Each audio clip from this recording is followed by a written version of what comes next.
everyone. Welcome to this beautiful Monday at the Light Gate. We are coming to you live from the beautiful city of New Orleans in Louisiana at the United Public Radio Network at 107.7 FM and the UFO Paranormal Radio Network at 105.3 FM. We are on Facebook, we are on Roku, we are on YouTube and YouTube. Rumble. Thank you. That's the one I'm Ron, I'm sorry, Rumble. Hi. I'm excited. Thank you to our sponsor at Carnation. We love you guys very much. Thank you for joining our network, and we hope to do you proud. We have a wonderful, lovely guest tonight, and I am very excited about this for a couple of reasons that you will realize once we get into it. And I'm just going to hand over. Preston, you go. Thank you, Dolly. Thank you, everyone, for joining us on, I can't believe it, episode number 102 on The Light Gate. I am Preston Dennett, UFO researcher. With me tonight is Dolly Safran. We're co-hosting The Light Gate. So thank you so much for joining us. We're having so much fun. Just absolutely honored that you guys join us each and every Monday. I see a lot of familiar faces here, familiar names. So let me just say a quick hello before we get to our amazing guest, Chris Stiles. He's a terrific researcher, an author, got some really interesting things to say. We've been talking in the green room before the show and, of course, several times on the phone. And let's just get going and see who do we have with us today. We have Michael, first in line, Michael Kennedy with the popcorn. Hi, Michael. Hope you're doing terrifically. Yes, love Kylie. Having a great Monday. We have Teresa Lavigne. Says hi, everyone. And Peak, always joining us. Thank you, Peak. It's always nice to see you here. Happy Lightgate Monday, everyone. Yep. Welcome, Chris. Happy face claps. We have Ruth Kleiber. Hi, Ruth. Hey, Ruth. So glad you could be here with us tonight. And Louise, greetings from New Jersey. We have Jay Kirschenman adding Virginia to the mix. It would be really cool to see exactly how many states we got. If we could get all 50 states, that would be very cool. Namaste. We love you so much. Adding Tennessee, Kaleidoscope Eyes. Good evening. Kaleidoscope Eyes. Hello. Namaste. We absolutely tremendous. I've said it 1,000 times, Thank but you I'm so going to say much. it again. We love you. Yes, we do. We don't truly run appreciate your down support. for our foundation. We love you. It's just such an honor. So thank you, thank you, thank you. You're just so lovely. We have the Owl Man. Hey, Owl Man. Happy Monday. We have Cherise Bazilla and the Astral Tourist. Hey, cool. Hey. Janie Mashburn. Hello, everyone, on this April evening. Hello. Welcome. I love April. It's spring. So nice to see the leaves on the trees and the flowers coming out and the little birds singing. And the bees are buzzing on the buzzing. We have Olivia. Hey, Olivia. Giving blessings from sunny Southern California, where I pretty much grew up. I miss the endless sunshine of Southern California. So that's awesome. Sunny Burnett, hello. Hi, Sunny. Yeah. And we have the lovely, the generous, the beautiful, the amazing Heidi Hansen, two-time previous guest on The Light Gate, author of several wonderful books. Check them out. We love you, Heidi. Thank you so much for this. In the tongue of my native land, Toksimika, Yogalskede. Mwah. Yes, Toksimika. And as I say, Jag Alaska Dig. Yogalskede. Yogalskede. Which means I love you in Swedish. Yes. So yeah, we love you, Heidi. Thank you. You're so awesome. Okay, I'm getting some questions already. That's awesome. Yeah, start those. The earlier the questions, the more likely we are able to answer them. We have Mountain Dan. Greetings, fellow Earthlings from Eastern Tennessee. We have White Dragon. Hi, White Dragon. Hey, White Dragon. It's always nice to see you here. Joseph. Hey, it's strawberry ice cream time. It's my second favorite flavor. We got like vanilla. Right now. Yeah, it's good. John Markey, we got Scarlet Fire. Morning glories at my window. Oh, we had morning glories when I was a kid. Hi, Patsy. I haven't answered your email yet. I think you, No. but I will get to it. Awesome to see you here, Bob Thorson. Hey, Bob. Tremendously generous. Thank you Thank so you. much. Bob Thorson won the free book raffle a couple of shows ago, so I hope you're enjoying the book. Now, maybe you can pronounce this, Dolly. Hello from Star Windmill? I don't know. Hello. Pound something. Oh, pound. I don't know. I can't. But thank you for joining us. Yeah. Thank you very much. We got videos from the underground. We have Sue Mulligan from Dublin, Ireland. That is Hello. so cool. One talks, howdy y'all, straight from Poland. Dzień dobry, jak się masz? Very cool. We have Ayantra. Carol Kai Finish. Chen. Uh-huh. So many people here today. Scarlet Fire and Flubber Lane and Becky Sloan from the Arizona mountains. Bridget from Kentucky.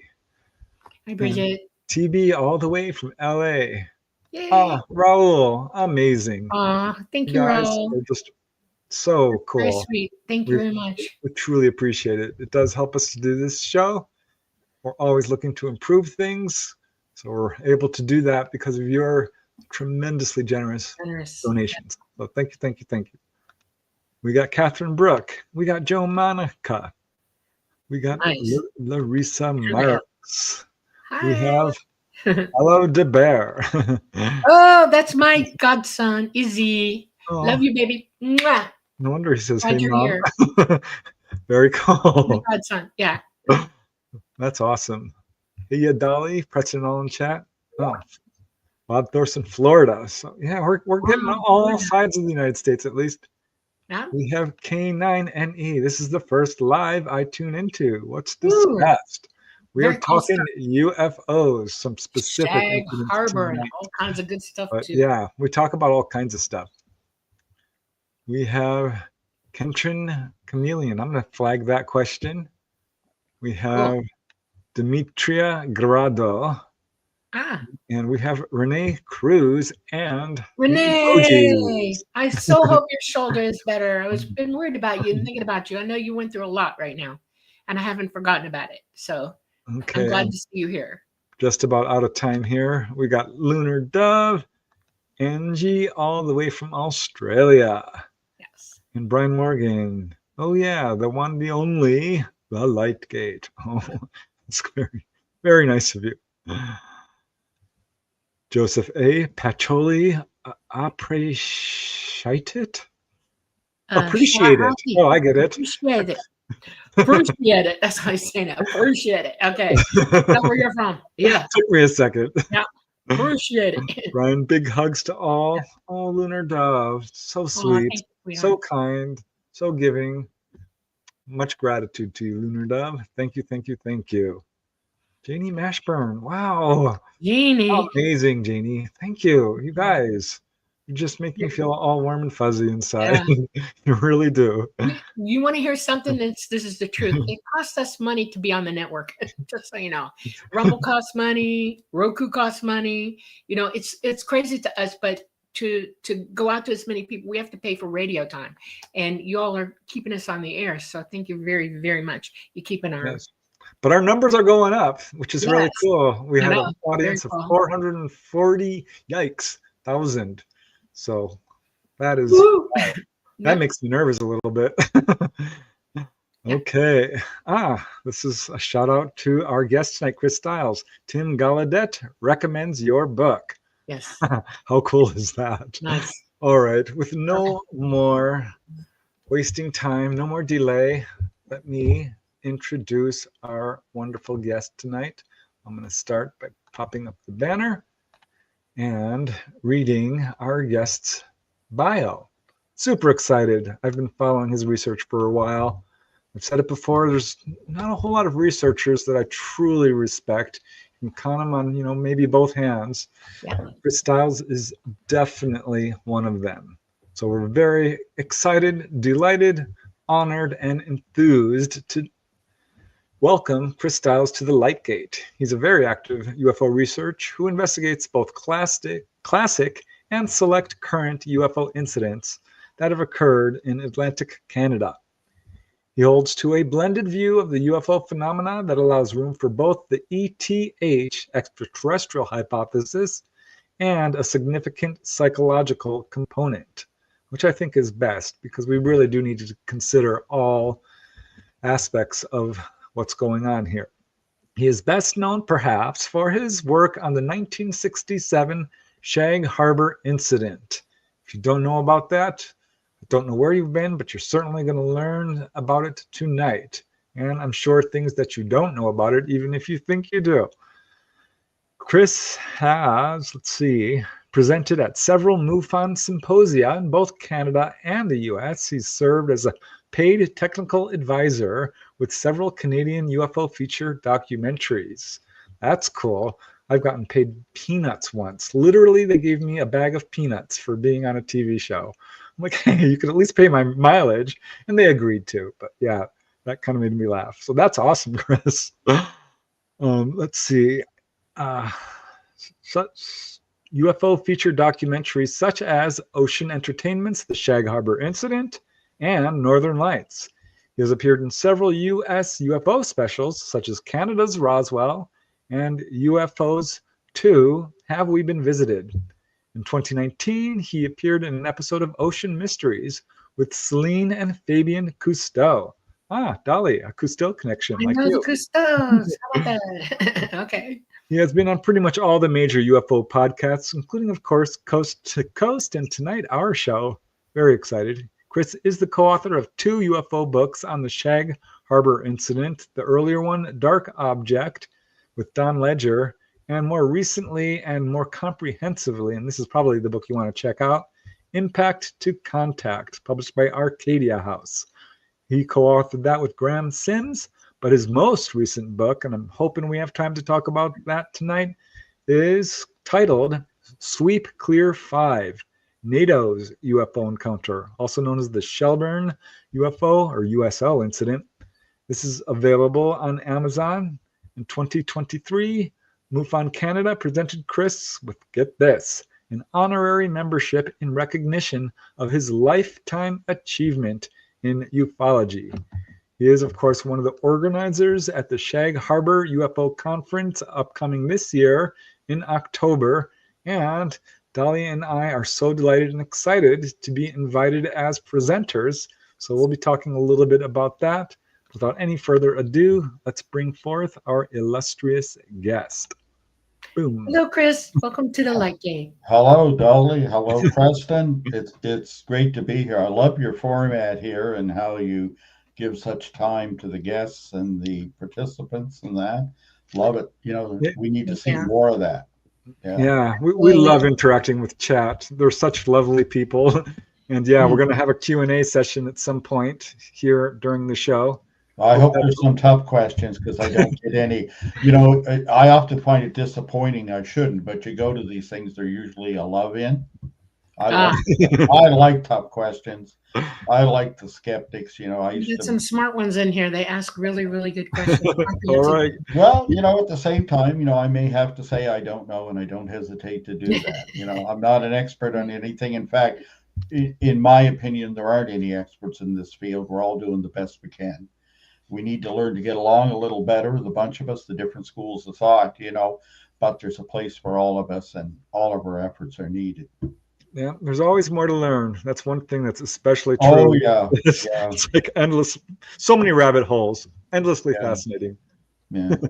My training basically came from making mistakes, but I didn't let that slow me down or stop. I just tried not to repeat them. Right. Just Best way to learn. Yeah. Right.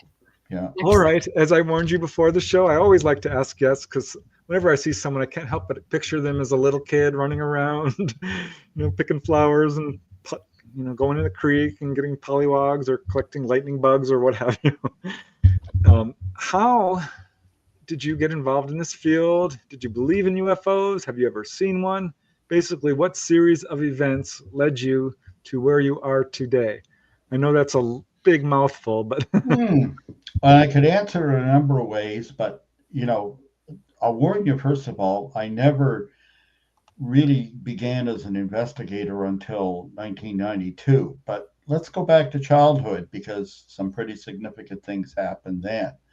As far as I know, I'm not an experiencer or anything like that. However, when I was quite young, my first real thing that caught my attention, and this is going to sound funny, was I had the chicken pox.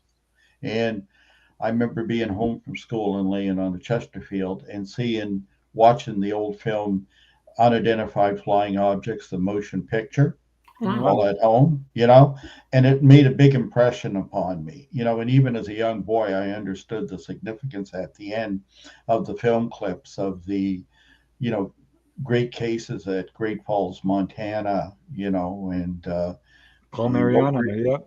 yes, yeah, the Nicholas Mariana thing, Or right? Nicholas, right. And you know, I had my mother pick up a book at the library, and I remember, you know, a few years later reading the UFO Experience by Hynek, and I was, you know, already taking it pretty seriously. I would have to say at that point, I was a believer, okay, but eventually, you know, there were other phases I went through on the way, but it kind of began then. But then again, as I was starting to get cynical and learn and be a little skeptical, and not because I'd lost faith, but skeptical because I wanted the real answers, you know. So I wanted to find the kind of material and the kind of answers, and it always to me fell a little short, even the great work of some of the historic characters in the field.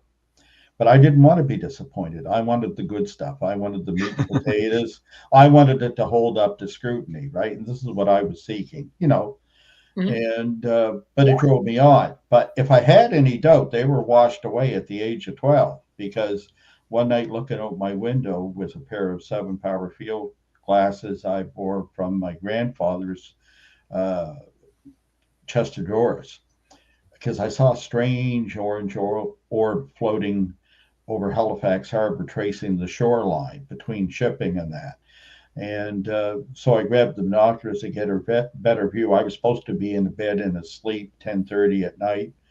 And when I looked out, I realized this was something really odd, and I darted out the door. I knew that was going to bring the wrath of the parents, but ran down to the waterfront and actually became very close to an orb that had an axis of 60 feet, floating 10 feet silently over the water.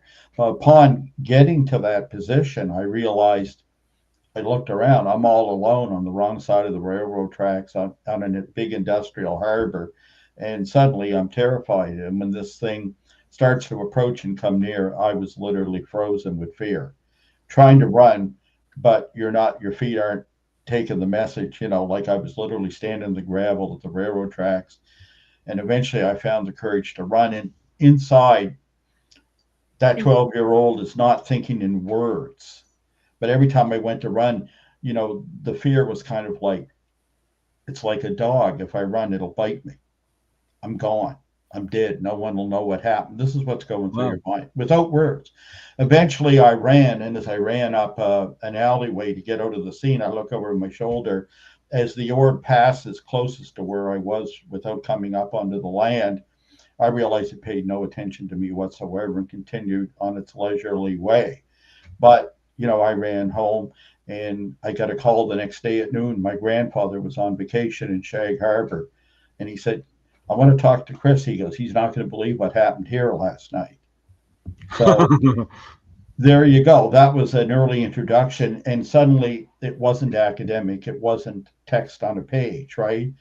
I mean, it had intersected with my life and with my grandfather. And what young boy can question their grandfather's Right. detailed worth, you what, know? what did he say? What did he have to tell you?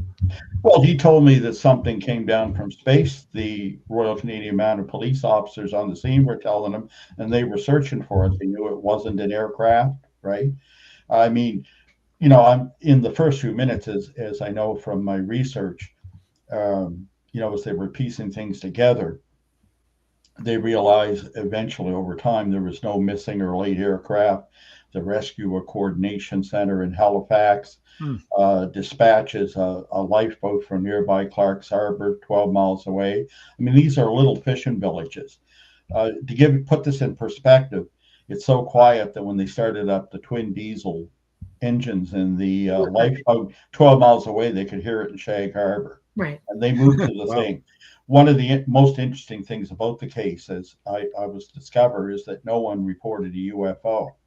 People who called who saw it in the distance simply said that lights had entered the harbor or they thought a plane had gone down. So Hmm. people are rushing, with that kind of impetus and that kind of concern in mind. Their concern is for the possibility of survivors. Now, when they get No, to the wait a scene, second. This isn't the actual Shag Harbor incident that you witnessed, is it? no, this is what my No. grandfather witnessed. But the Wow. same Okay. night, I see a 60-foot orb. And Okay. this was covered in the newspaper, not my own testimony, but Wow. hundreds of people But the saw first this. thing you saw was a big orange light. Yes, it was just an orange sphere. It was featureless, silent, hovering about 10 feet off the water. Mm-hmm. The axis through it would be 60 feet. Okay. Okay. Wow. That's huge. That's huge. It it glowed a dull orange, just like when you Yeah. put an iron Absolutely poker in the orange. Yeah. fire and it first glows, right? Right. And many people saw it. It was written up in the Chronicle Herald, which was a daily broadsheet of the day, for Halifax and for the province, right? Yeah. But eventually, sightings like that, and there were dozens of others that night over the province of Nova Scotia. In fact, it's Wow. become known as the Night of the UFOs. This all became eclipsed by Shag Harbor because, in Mm-hmm. the case of Shag Harbor, you had perhaps 70 witnesses. They thought it was a crash. RCMP made their way to the scene. One of the officers had seen it in the air, and it had an unusual light pattern, that was not typical of commercial traffic, right? Yeah. Can Go I show ahead, you Dolly. something? I want to show you something. Sure, go right Here, ahead. now, you can see more of the craft in this picture, but it's the same light. The light of this craft is 60-foot in diameter when he's fully lit. Okay. Mhm. Can you see that? Oh yes, yeah, I see it. Yeah, yeah. Wow. And those are a very typical sighting of orbs Yeah, I in know. this province. Yeah. Well, Long history. when you see them, they're dropping orbs to do reconnaissance. Yeah, And the white orb that you saw was probably from that craft. yeah. I mean, there's a very famous case I re-investigated years later, Yeah. in Shag Harbor 3 years later, that involved like NORAD getting involved in kernels, Yeah. and all kinds of resources. And it wasn't in the media in the day. They were able to keep a lid on this one. And I was lucky enough to find like the all, the CEOs of the base and everybody. And, I can be very persuasive, and I managed to get them all to sit down and interview. Yeah. And I have the RCMP report, the 8-page report on the incident, right, which is available in Canada's National Archives now. And, it's just fascinating reading when you see how to them this was like an everyday occurrence in southwestern Nova, a very active area where it faces out into the Gulf of Maine. Mm-hmm. Okay. Yeah. But in Shag Harbor, you see what happened that night is like you had so many witnesses, including 3 RCMP officers that made it to the scene. One of them was out on highway patrol. The other 2 came from a nearby detachment office, right? Mhm. And in fact, this puts it in some perspective. At first, the first guy who called in, and you'll get to meet him, he's still alive and in the area. In fact, he's the chairman of the UFO group down there right now. Laurie Wickens. And when you meet him, he was the first one to call the detachment nearby at Barrington Passage. And when they answered the phone, he told them what he'd seen and that something had crashed into the sound. He was in a car with 3 friends. And even though he was 18 and a fisherman, a deckhand on boats down there, he had a reputation, unfortunately, poor Laurie. And the Mountie said, Laurie, what you been drinking tonight? Nothing, he said. He said, yeah, well, we'll check it out. And he hung up the phone. And the other 3 in the car with him, his friends, were extremely excited, saying, Laurie, the Mounties coming, or the horsemen making their way here. Mm-hmm. He said, I don't know. I don't think they believe me. And before they drove away, remember, there's no cell phones, no street lights. You're in the fishing village. The payphone rang. They called him back and they said, you still there, Wickens? We're on the way. 6 other people called right away to report that perhaps a plane was crashing in Shag Harbor, you see.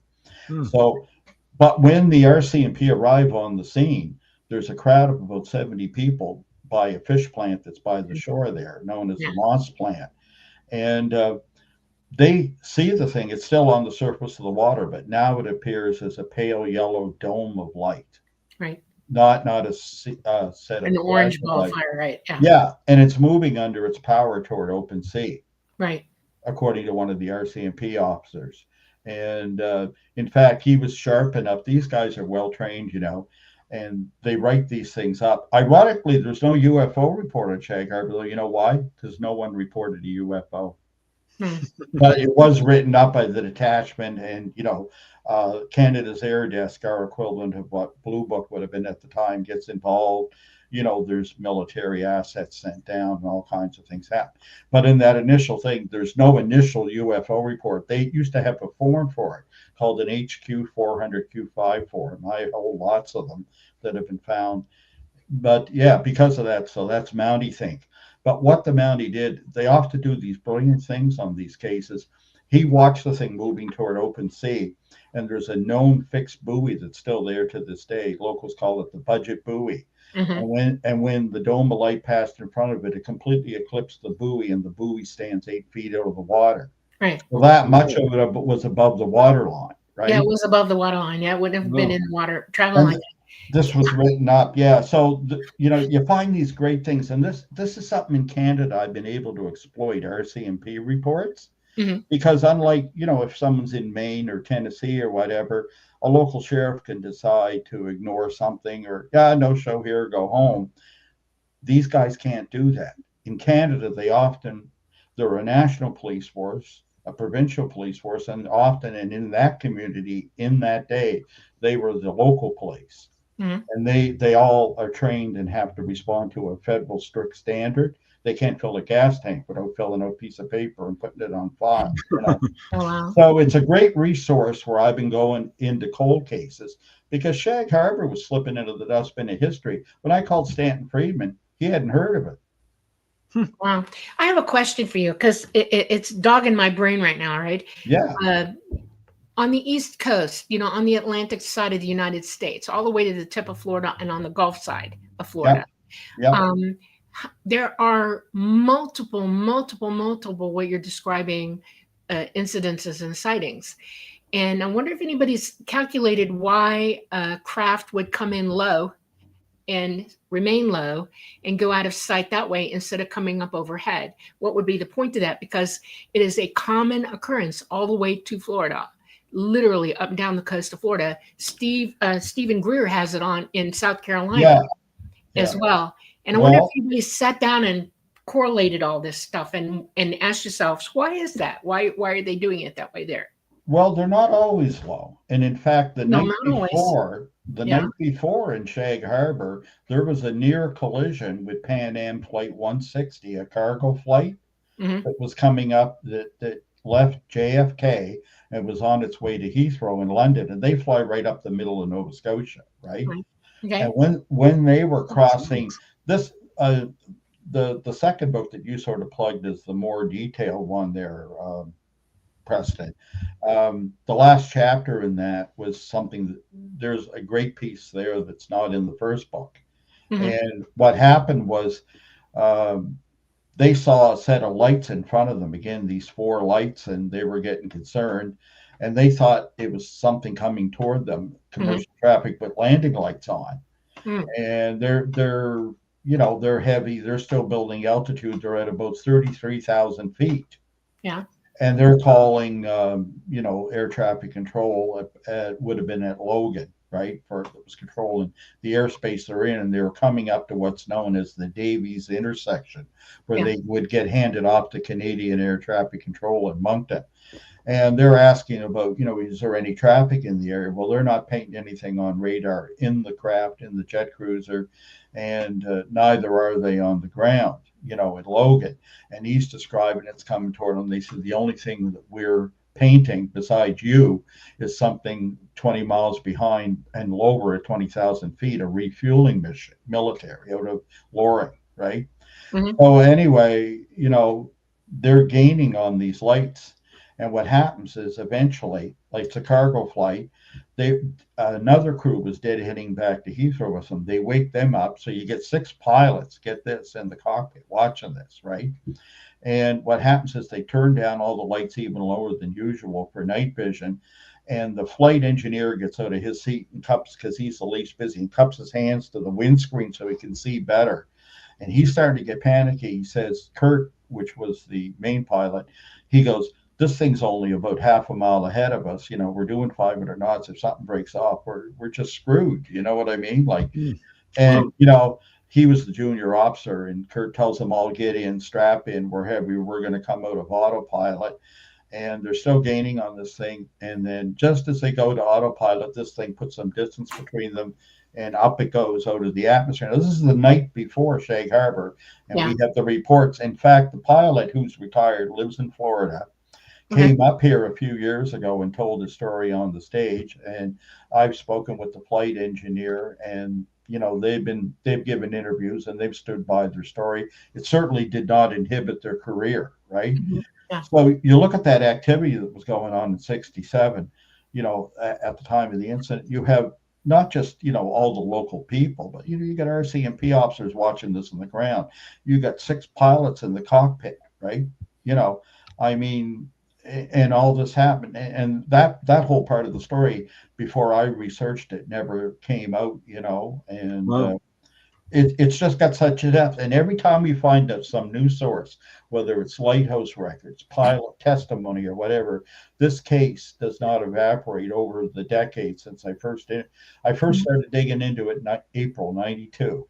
It has only gotten stronger. Like, nothing is like, oh, that's what it is. It's nothing. Yeah, I mean, this has got to be one of the best verified cases, really, in world history. Well, it's a compelling argument for UFO reality to this. I'll tell you, the late Phil Klass, the first time I spoke in the U.S., get this, I was in Greensboro, North Carolina. Kevin Randall spoke before me. Kevin, who's coming up to our conference when you're going to be there this year to talk, I invited him. He was up there, and at the end, a good percentage of the crowd booed him. And I was like, oh my God, this could be tough. And the reason they did that, I would say, mistakenly interpreted some of his comments about Betty Hill, and they thought he was dissing her, and he really wasn't. Okay, that's the reason. But I'd never spoken in the U.S., and I thought, geez, are they going to be interested in this little Canadian story? I hadn't really done television yet, and I was like, wow, tough crowd. Didn't expect that. But I used to play in a rock band and roll around the stage with a Stratocaster. I wasn't worried. I'm like, well, we'll see what happens. And I went out. And they were just transfixed by it in my slideshow, and of course, how solid it was, right? At the end of the show, Kevin Randall, get this, comes up to me. He was first, and Phil Klass is standing behind him.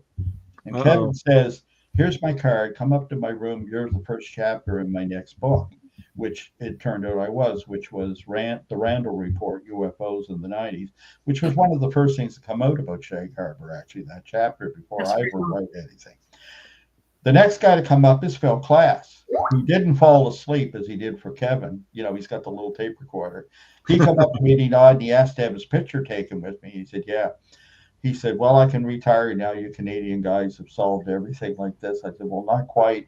No, he says, amazing work. He says, I can tell you respect the scientific method. He said, and I can see your sources on this. He said, this is all legit. And he says, besides, I remember the case, and something very unusual did happen there. Wow. And when we were getting the picture taken, yes, amazing. And when he's taking the picture, he leans over to me and he says, I'll probably put something on my website about this. Don't let that bother you. But you know what happened? He didn't put anything. Wow. Well, he is an arch skeptic, so it's amazing that he, wow. What's great about y'all's reports is the fact that the government didn't intervene on you and push it under the table. Well, you're allowed to leave it up, Thank you for this, because you're going to love this. I was there, and of course, when it was over, I'm saying, what percentage of booze am I going to get? And, there was this thunderous applause, and everybody got to their feet, and I thought, wow, cool, So I asked if anybody had any questions, and there was this pause at first, and I thought, wow, I'm getting off easy. And suddenly one guy said, yeah, you sir, go ahead. And he asked me, don't I get any pushback in Canada? And have I ever encountered men in black? Yeah. And I gave a little chuckle and I said, I don't mean to laugh at your question. It's a great question. But where I come from, in a land where the government tells you how much you can charge for potatoes, I said, I think if there were men in black, I would have met them by now. And I sure hope there isn't. But I said, the best thing I can relate is I once had a guy in a cheap brown polyester suit from the Coast Guard try to convince me that there was no such thing as UFOs, and I told him to save it for the kids, you know. And I said one other guy called one time and got a little rude and trying to threaten me. I said I drove 2 miles to his house in the rain and knocked on the door. He opened the door. I said, "You tell the guy that signs your pension check I'm too dumb to quit," There you go. and walked away. So the tone was set, and I don't know. I haven't met them yet, and I think I would have. I mean, I could go on with stories, but it shouldn't be Mm. about me, and our time's limited. The cases are far better. And people say, "How'd you do this?" And sometimes they go on about, what's your training academic? Well, none. I learned by making mistakes, like I told you in the green room. But the thing is, I think there's a place for all of us. What other field can you get in, make a serious effort, and be Sherlock Holmes? Yeah. Is there life after high school? Well, I think I found that. Yeah, there you go. Well, what started you investigating this particular incident? Because I remember my grandfather's stories. I remember what I saw that night as a 12-year-old. I was watching Unsolved Mysteries with a girlfriend, former girlfriend of mine, and when it was over, and she was an academic, right, who had a couple degrees, and she watched us, and when it was over, this was the episode that first covered Roswell. This is back in the early 90s. Would have been a rerun even by then, but I hadn't seen that. And when it's all over, she says, "Do you think any of that can be true?" And she says, "That guy there, he lives in Fredericton, the next province over." She was from Fredericton. I said, Stanton Friedman, the physicist, yeah. And I said, "I know it's real." And I told her what little I knew about Shag Harbor. Now, I did not remember the date or the specifics then, right? And she took the old landline and plunked it down heavily in my lap and said, "You should call him." I said, "Yeah, I will." And she said, "No, you won't. I know you." She said, "Call him now." Yeah, I said, and she called the long distance operator, and I was surprised they gave us a number. So she gave me the phone, and I called the number, and I instantly got a human answering service, Mm. right?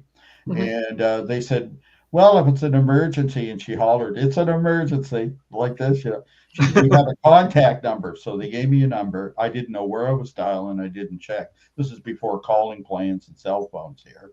And I called. He was in Austin, Texas, about to go to a MUFON conference. Wow. And he took 20 to 30 minutes out of that day to talk to me. And I had, real dates, right? And told him the story, and he hadn't heard of it. And then he said, when he was done, I remember the first thing he said to me, he said, "Well, Chris, you sound the sort of guy that might pursue this." Well, I said, "I don't know." Well, I said, "I got a friend that's trying to encourage me." I said, "It's better than collecting stamps. I think I've always had interest in the phenomena." And he said, "You'll have an easier time at it than I did." And I said, "Why is that?" He said, "Fishermen don't move." There you go. What great practical advice. And he gave me a bunch of things like that. And the next thing you know, I was out of the blocks.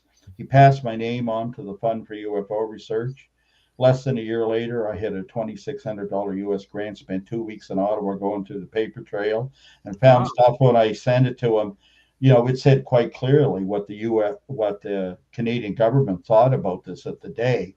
I mean, I should have sent you this document, if anything, but this is where it really lit up, because when this stuff came and I had the cover letters with it, there was a memo that went through the Department of Defense, and everybody signed it. The defense minister of the day, and the colonel, the head of the air desk. And in the third paragraph of this, it's a little synopsis bringing them up to speed on Shag Harbor. It says, "The Rescue Coordination Center in Halifax has conducted a preliminary investigation and has determined that this event was not caused by any aircraft, flare, float, and in fact is no known object. We believe it is a That's genuine good. UFO case," from the government. And it just went on from there. And, I went up and I was very surprised. So I flew to Ottawa and tracked down what was the head of the air desk at the time, and went and sat with him. And, we did a 3-hour face-to-face interview. And, you know, I had a brief career in market research, and one of my specialties was getting major clients to sit down with us for big companies here and give us their input for phone service or something. So I kind of had that, and I think that played into it, you know, and I was able to get the interviews because I know other people like Antonio Uveas, the journalist, and others came up trying to interview this guy when they were in Canada, Toronto or something, right? And nobody ever got them to sit down, but they always said yes to me. Wow. Yeah. That's So, Amazing. and that was when it all started to open up, and it just kind of exploded. Like Shag Harbor was, well, it was a lot of work, but you know, there was these documents were actually all unrestricted. Nobody'd ever pursued them. Is the government still open about it now to this day? The short answer is no. And Right. the reason is that as a result of this case, 1 year later, as a result of this case, get this, UFO responsibilities investigations were removed from the military in Canada and given to the National Research Council for what was deemed serious scientific study. That sort of did happen for 20 years, but as people retired, they were not replaced by serious researchers. Mm-hmm. And eventually it just became a filing system like Blue Book was. And by 1999, they officially declared they were out of the business. Now, currently, cases that have military, or I shouldn't say military, but security implications or that appear to be real, are dealt with by military intelligence here, right? Literally, a group, and it would be rare they would handle them, they have to be serious. You know, our special forces here is known as JTF2, Joint Task Force 2, but there's actually a JTFX. And you know, people used to deny to me that existed. Get this, you're going to love this. I went online to Wikipedia and I started looking up, you know, coats of arms and this sort of thing. Mm-hmm. And I looked at our Governor General's official website because she has to okay coats of arms. And there was a document okaying the coat of arms for the JTFX group. So, you know, if you think about it, you can usually find a way around these things that try to stay in the shadows. Or, you know, Yeah. pretty cool. You know.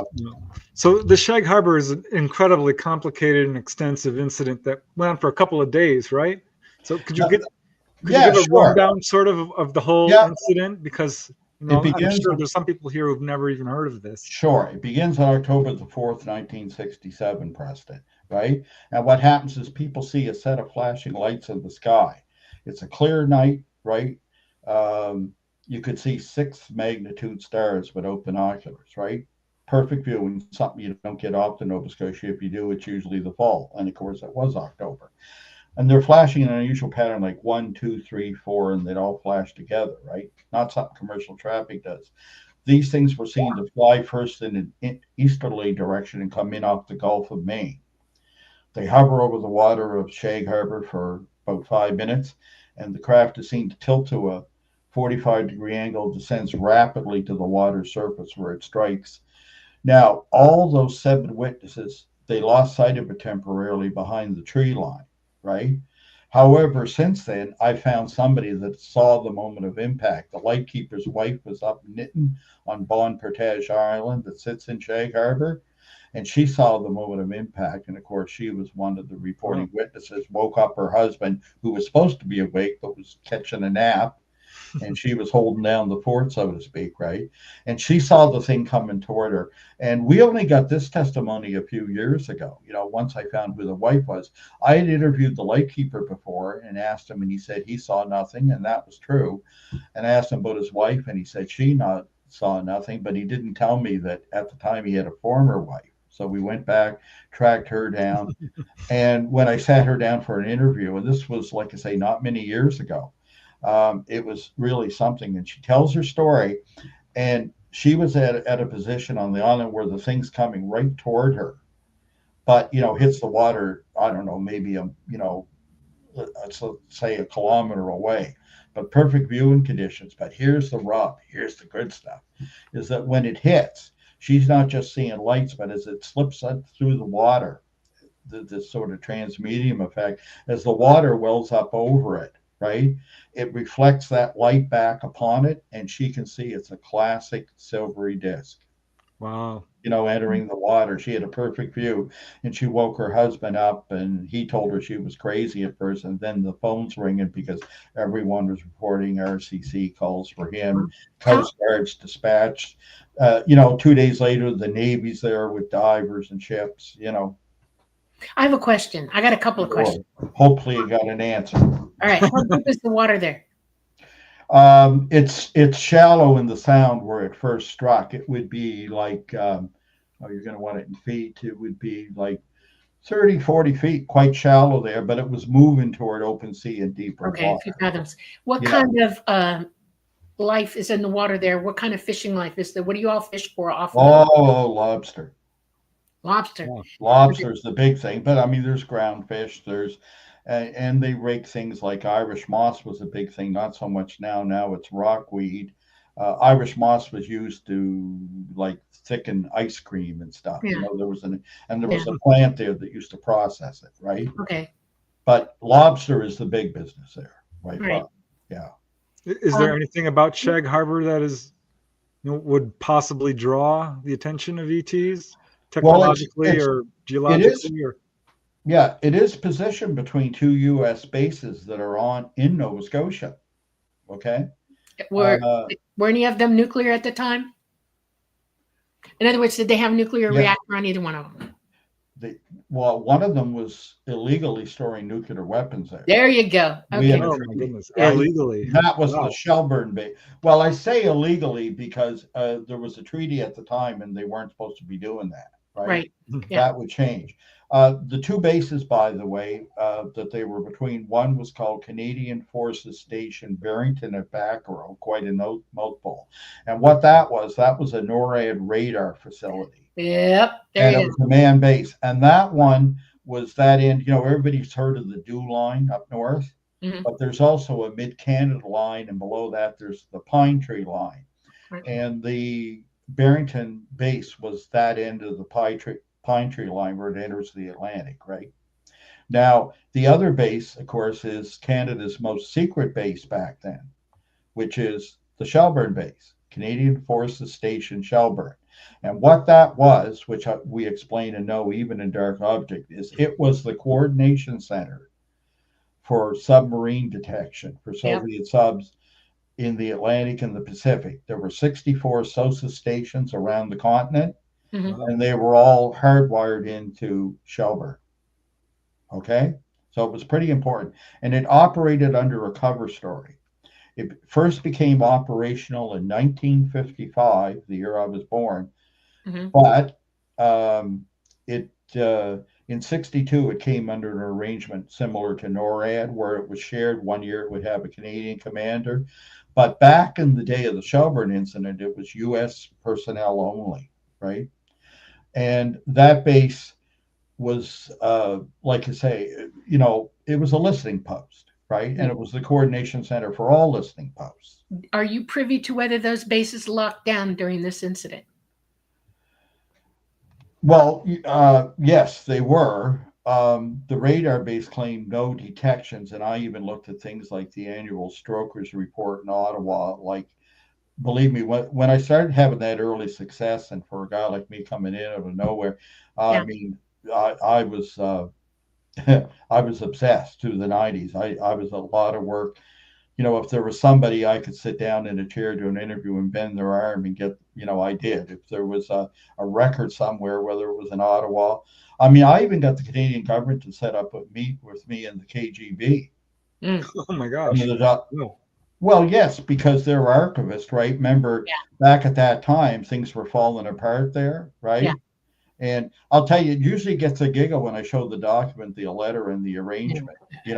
Because I'll tell you why. Because usually with the answer, under the Access Act and that you have you have 30 days to answer. It's very similar to your Freedom of Information Act in the U.S. However, most of the things I do end up being outside the act, because I usually end up with a call saying, we cannot respond to you under the act. However, and then we start to play a negotiation game, right? And I have letters that document this. I show slides. I say it's the world's worst slideshow in one sense. I don't have a lot of pretty, I get a few pretty UFO pictures, not many. Most of them are pieces of paper, but when you read or I show the line, it usually gets an ooh and ah out of the audience, right? But anyway, yeah, I asked the Department of Foreign Affairs to set up, I wanted to make a KGB contact, right, before it became the FSB there, right? Yeah. And it took them 50 weeks to answer. But they came back, you can meet Miss Ludmilla Sullivanova. Here's her contact or whatever. We warn you that this is sensitive and whatever, but they did it. They came across, right? Wow.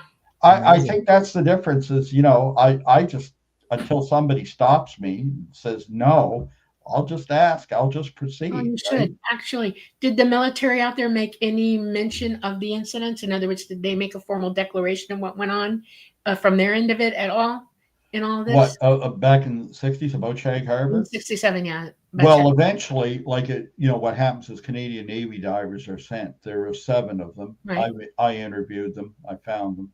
Oh, wow. And oh yeah, yeah, yeah. That's amazing. And so many more people, believe me. Um, I was busy, seriously.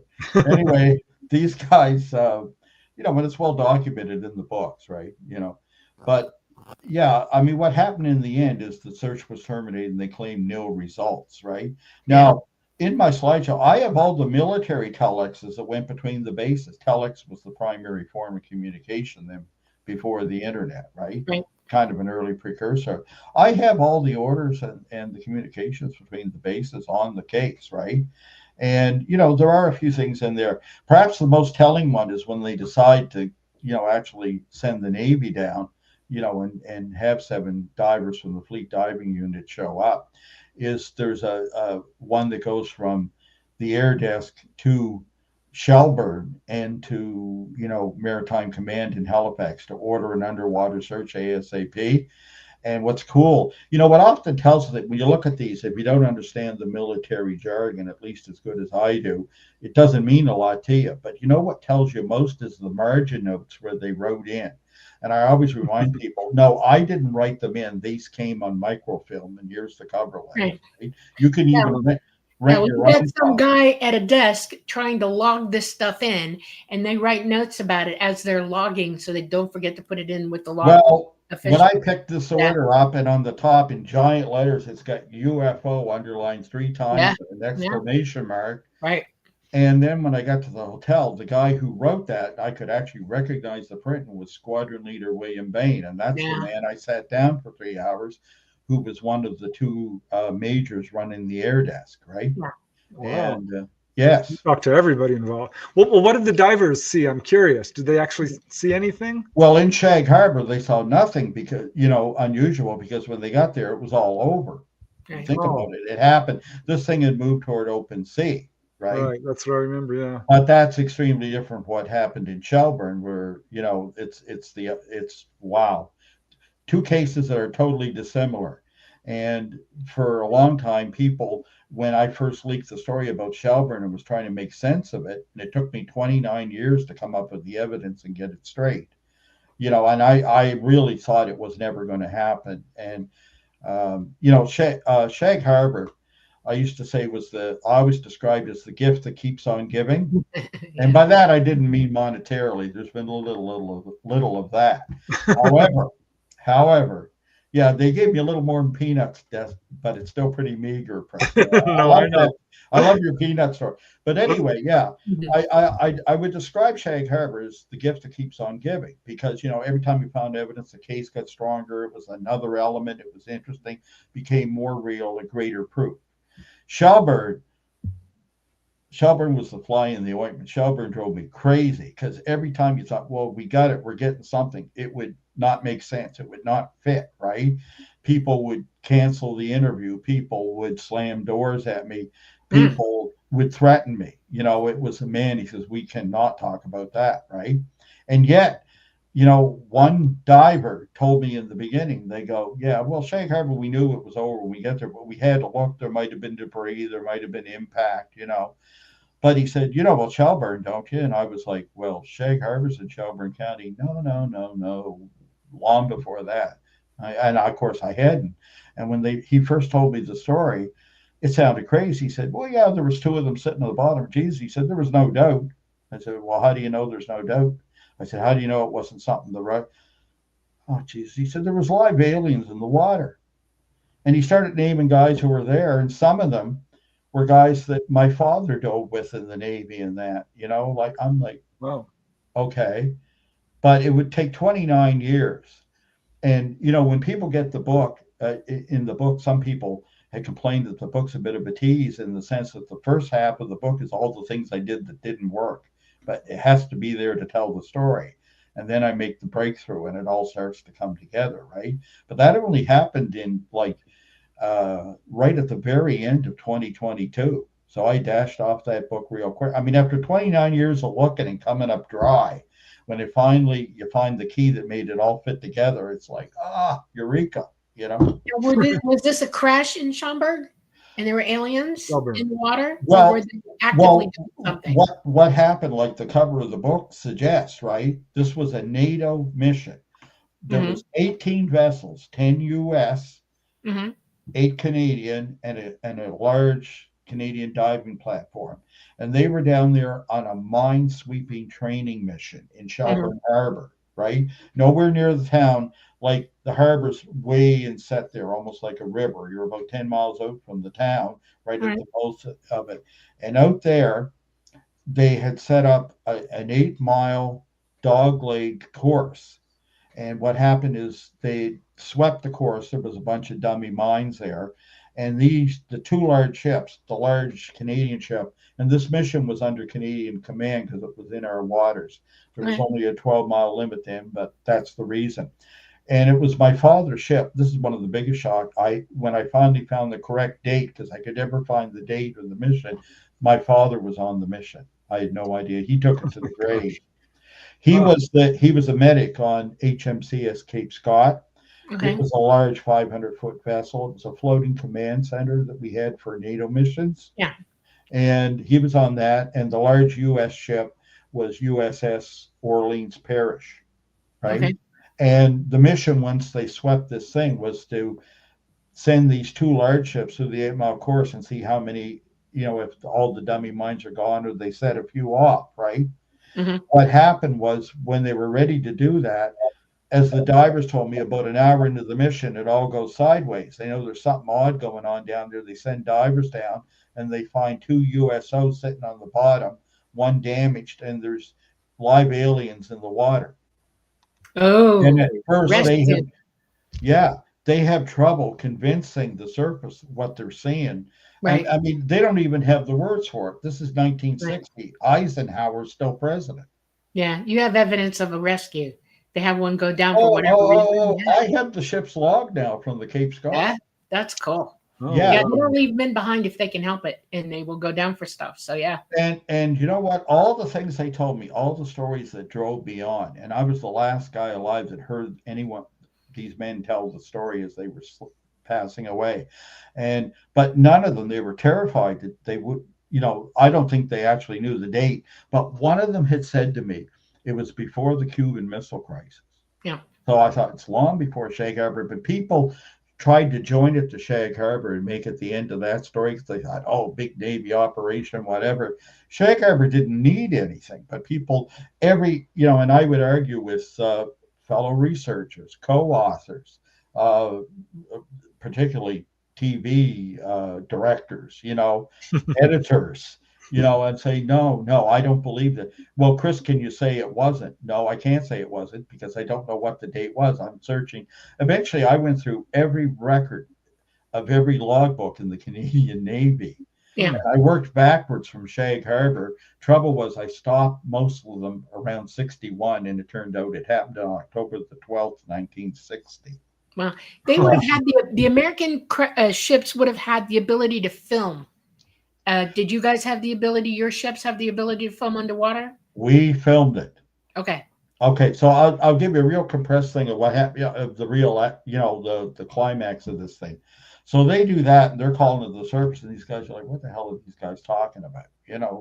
Yeah. But once they convinced them this was legit, they yanked them out of the water pretty quick, lower lifeboats, because they brought up a bit of debris with them just to grab as proof.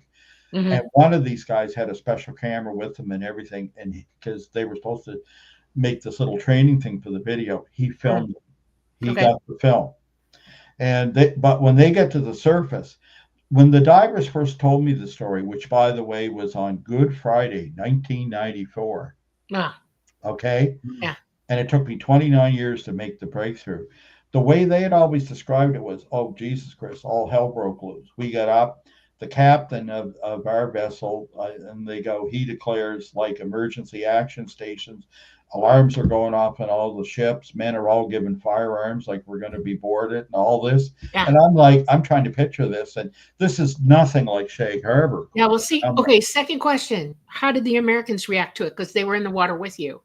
What were they doing? Well, they weren't down at the moment that Okay. contact is made. Were they begging for permission to go down? Do you know? I'll get to that in Okay, just all a right. sec. I'll try this. Okay. This should only Right. take a couple minutes. I'm Okay. just going to encapsulate the real hell breaks loose. Well, when I finally made the breakthrough, and I won't even bother, I'll tell the story maybe later of what led to it. It was an accident, serendipitous thing. Anyway, when I finally find out where to get the answer and find what ship, first of all, the shock of, my God, it's Dad's boat. That's when he served on it, you know. Mhm. Yeah. And one of the reasons it involved them in anything they would have brought up is it was the only ship that had an 8-bed hospital on it as Okay. part of the NATO command center, and you know, a large decompression chamber and all this. The only ship that was equipped with that then. Well, anyway, here's the thing. When I find the ship's log, I'm looking for this, and I know from reading deck logs, even when they go to war with someone or we had 19 men die, there's nothing drier to read than a deck log. So I know right now they're not going to say they've seen aliens or whatever, but how do they handle this, right? So the gut men were telling me, remember I told you they lined the ships up, they're about to pass all through the, you know, the 8-leg course that they mineswept, right? Yeah. And about an hour into it, their words, all hell broke loose, you know, alarms, blah, blah, blah, like I just described.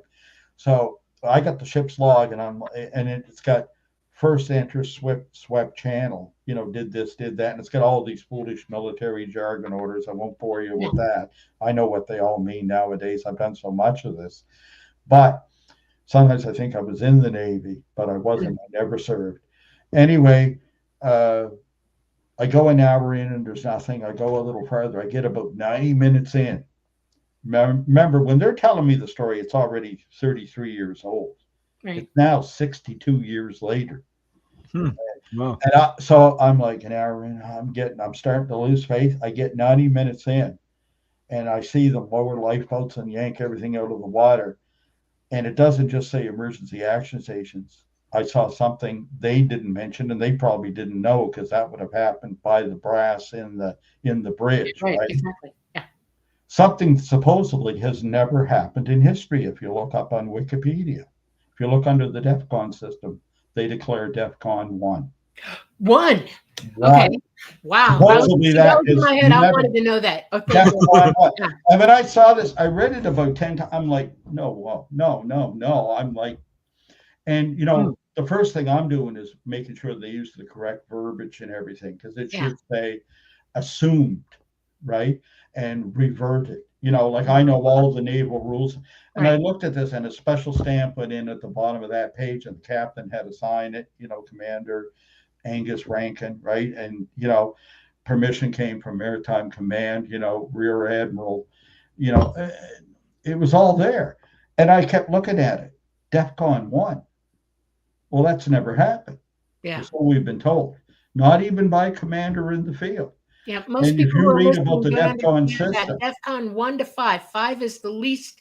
You're just starting, and when they get all the way to 1, that's the worst thing that can happen. that's right. That's like, You know? you're good to go. You don't have to check Right. with higher authority, or at least you did then in Which 1960. means the Americans would have been notified. Everybody in that line of ships would have Yeah. Everybody would have gone to DEFCON 1. It would have become a national incident on site, you know? But there was, you see, out where they're at, all under the water, the public never seen it. So they were able to keep it locked down, right? Right. Yeah. Well, the next thing you know, they just sit over these things for days. They drop anchor, the mission Right. just stops, right? The Americans come aboard the Canadian ship for what they call, in brackets, a hot, quote marks, a hot wash-up meeting, Right. to sit down and discuss this in secret, right? Yeah. And but I mean, when I seen this DEFCON 1, I thought, no way. And I checked with people and they go, no, we've never been to DEFCON 1. And there's probably more now since I've done this and the book's out. But at the time, I did some real research online, and I only found one rumor of somebody going to DEFCON 1, and it was in Germany, during again 1960, strangely though, between east and west, they radar stations had picked up Russian bombers approaching the West Germany. No, that's bad. Yeah. Yeah. Yeah. And, they supposedly went to DEFCON 1, but it turned out the story was only a father relating it to his son, and no one had ever found a record. Wow.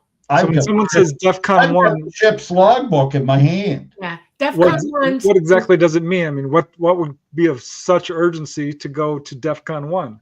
Well, that's right. Well, I'll put it this way: the Cuban Missile Crisis only went to 2. Yeah, that's right. DEFCON 1 means imminent threat.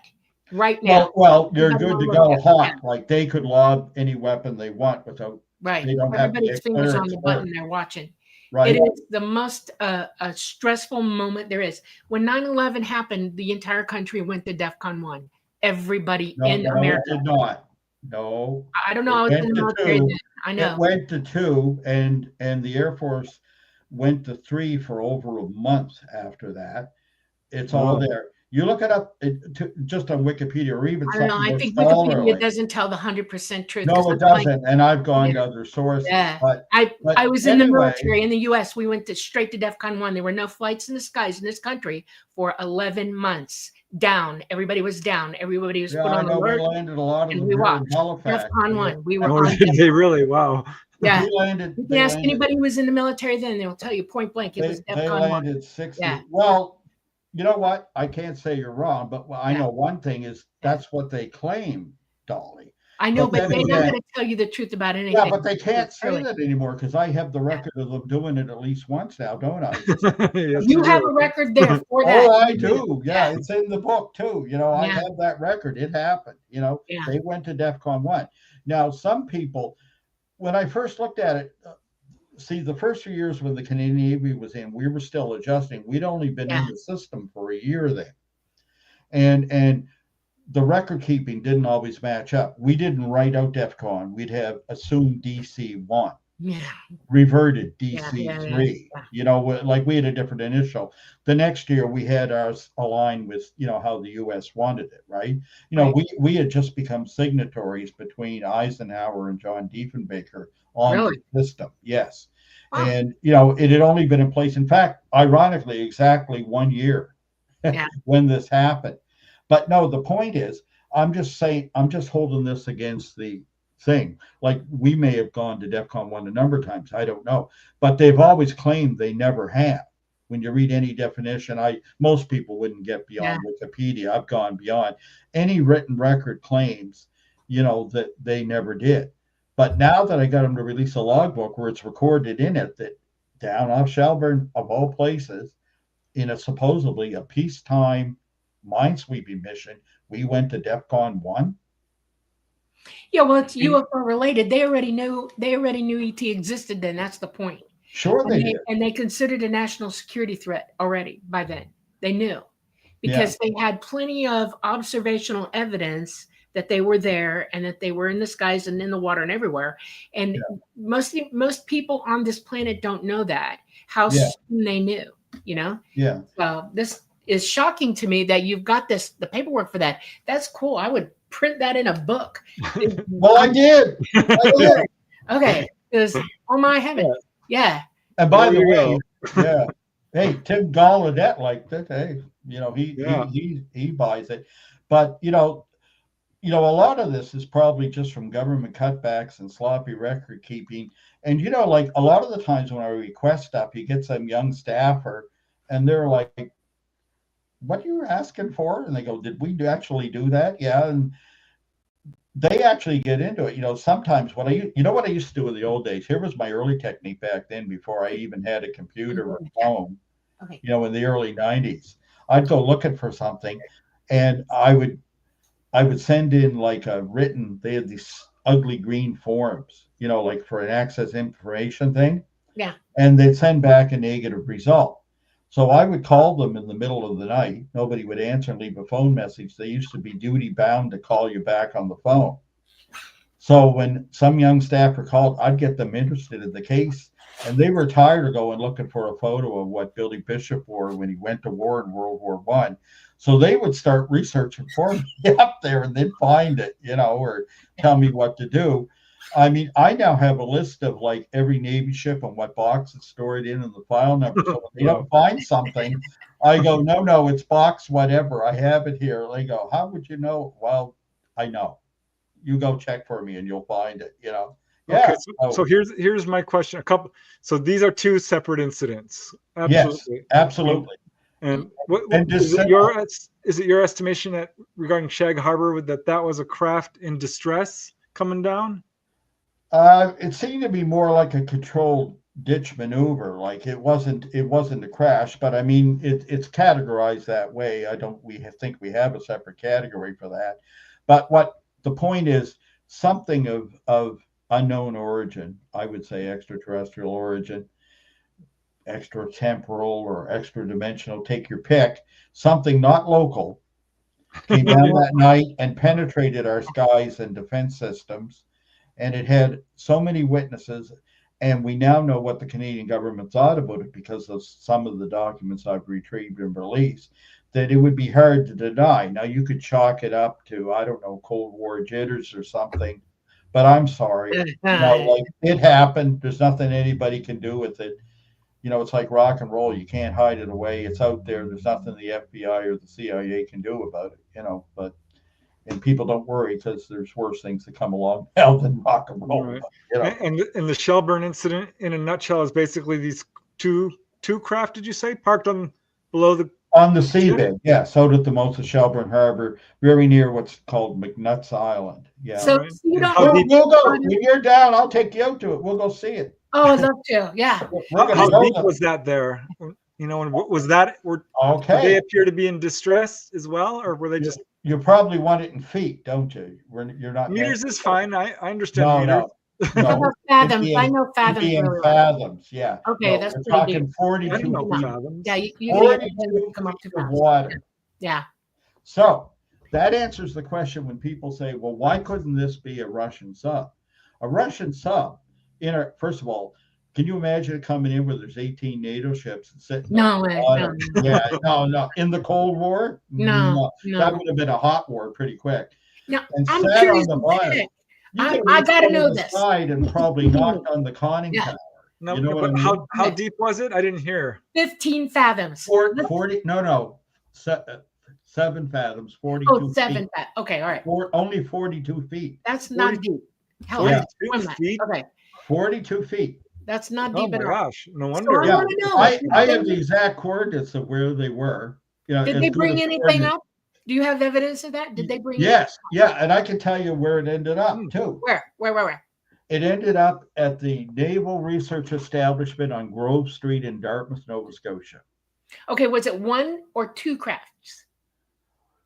Well, it was 2 crafts, but they just had little bits and pieces that had come off from the dam. Okay, so the second craft, what was the disposition of that? Did anybody say it took off? What? No, we don't know what's happened because the mission, they stayed over it for 4 more days. Yeah. And then they had that hot wash-up meeting. The Americans came. Yeah. And then the ship sailed away and they went in 2 different directions. I can tell you what happened. They got evidence of ET going back in a craft and the craft going and getting the heck out of there. Well, that happened in Shag Harbor, by the way. A week later to the hour. Okay. Wow. 2 sets of lights are seen to leave Shag Harbor and fly away. Okay. Right? And there were multiple witnesses to that. And that story even got coverage back in the day in the National Enquirer in the U.S. Wow. Strangely, yeah. Yeah. Of course, if you read the National Enquirer in the 60s, it's not what people picture now. Yes, it was a tabloid. It was pretty subdued compared to, Elvis had seen in the grocery store or Oh, whatever. I know. It wasn't that kind of tabloid then. It was No, they were trying to print real semi-respectable, stuff. right? Right, Yeah, it they would was. print stories and nobody else would. That's right. That's right. And they And, used facts. They didn't like, just say hearsay. They researched it and put it on. like That's Travis amazing. Walton, you could Yes. say, it was a different kind of thing. It was a different time, a different publication. So how big was this Shag Harbor craft? Did you ever get any estimation on that? Yeah, it says right. Remember the document I told you? I just quoted that one line. It says right in it, 60 feet in diameter, and it says diameter. And Right. yeah, I should tell you that. This is the cool part. Is that everybody else said, well, we saw 4 lights, at least 15 feet between them, and they were saying no one ever talks about a disc or whatever. And I thought, so why does Ottawa always say in diameter in these documents between departments? Well, when I found, remember I said a few years ago, the lightkeeper's wife, and she sees it enter the water, and she says it's a classic disc. Bingo. Miss Isabel Towers was the one who told them that. Oh, wow. Well, think about it, right? So, I mean, it took me years. Like I had all kinds of witnesses, but that's the thing when you keep going. When you have a case of this kind of depth, like Shag Harbor or Shelburne, Yeah. you're sitting there thinking. And for years, and people always say, well, it sounds like just some lights. I go, no, it was something in diameter. Well, I don't know how they knew that because these witnesses that were driving in their cars just saw the lights, going over. The moon had already set that night. They couldn't discern the craft, right? But when she seen it hit the water and the lights reflect back upon it, right? She's seen this classic disc, you see. Wow. All right, I have a question I want to pop up in the chat, which is kind of relevant to this. This is from Louise. I remember reading about this. What do you think the quote yellowish foam was that was floating on Shag Harbor, and were samples taken? There was an attempt to sample it. The first thing I'd remind you is the people who were on the scene when the foam is present, like when this thing strikes, right? Before the Coast Guard arrives, and it didn't take them that long, the RCMP and a couple of the local witnesses jump aboard 2 local fishing boats, and they start making their way toward the UFO on the water. Before they get to it, it either, depending on who you're speaking to, they either tell you it disappeared or it's submerged, right? Yeah. But as they get to the last known surface position where they'd observed it, what they find is a streak of dense yellow foam that was at least half a mile in length and 80 feet across. Wow. And that foam was slowly dissipating in the ebbing tide, right? Yeah. Now, some say it smelt of sulfur. Some say it had no smell. A local fisherman. Yeah. Yeah. One of the local fishermen who was there, Norm Smith, attempted to gather some in a dip net, but it would just dissipate in the dip net. But remember, the thing that's in their minds, the men told me, we felt sick there was something. They were looking for bodies. They thought, they thought a plane came down. Most of the people that responded were home and asleep. It's a fishing village. Yeah. Men go to bed, they're up early. They didn't see it happen. The young guys who were out driving around with their girlfriends or whatever saw this happen and reported that the lightkeeper's wife saw it happen. But most of the people that responded in their boats, they never saw it, in the air, right? Yeah. And like I say, no one actually reported a UFO. So, they come out there, they're looking to find bodies. They're looking for wreckage. They're not thinking that. But as they get there and see this, they're like, what the hell? Was there any dead fish in the foam? Not right away, but there was dead fish. There was a big fish kill in the harbor. And you know what? I wouldn't have looked for that or found that. It was a few weeks later, and it was really an extraordinary one. The late Carl Fink put me on to search for that. That's because of the radiation from the craft. If it's not in phase, so it's coming in on batteries, okay? They are very hot. And when they hit the water, they're hitting the water at about 2,000 degrees, and they're radioactive, okay? And that would have killed fish. It would have burned it would have foamed up and done all that stuff. Yeah. Yeah, but it was the urging of Carl Fink that, yes, there was a large fish kill. Somewhere, I have a photo of it too, like beaches. Yeah, that lets me know it was not interdimensional at all. They were in phase. In other words, they were in the 3rd dimension fully. They were charged by their batteries, and they were very hot. Yeah. And wow, that's amazing. Okay. Dang, So you were got evidence samples like ever, crazy. Yeah. yeah, were samples taken then? Well, Of like I the, say, there was an attempt, but what happened at the time, instead of using proper containers and using technique, the fishermen, like I say, one guy took a really fine dip net and tried to gather some, but it would just dissipate, right. to nothing in the dip net, right? Norm Smith was the name of the local fisherman. He's still alive, but then luck you might get to meet him. He was actually there. Like Lori will be there. A lot of these witnesses, they're still alive. They were young guys. We even had, when I talked about the case a week later, Hmm. where two were seen to leave the water and fly out into the Gulf of Maine, in Yeah. that old coverage by the National Enquirer, there's even a picture of Lori. And we often joke about it and say, geez, you look like Troy Donahue in the 1950s, because now he's the wizened old grill, fisherman that we all know, right? But at the time, he looked like fresh-faced young guy, there, and it just takes you back in time. But you'll get to see all that when you're up, for the conference here. So when did you start speaking publicly about it? I mean, what prompted you to write a book and move forward in a more Well, when I got public into way? it, I certainly had no intention to do anything. I had no intention of going on television, writing a book. Mhm. Okay. And most of the other things, I just simply wanted the answers because I remembered this. Like I said, I'd seen that episode of Unsolved Mysteries, and I hadn't read UFO books like I did when I was a boy, but it brought it all back. Um, Combined with the fact I was unemployed and had time at my hands at the time, one of the rare periods of life when I was unemployed, and one thing led to another. And with the help of Stanton Friedman hooking me up with the Fund for UFO Research and the encouragement of good friends. Yeah. And to be honest, a lot of the U.S. researchers in the field, I was shocked. I talked about the first time I went down there, and that led to many other presentations. And God, you name it, I was all over the U.S. there in those early years, was how open they were.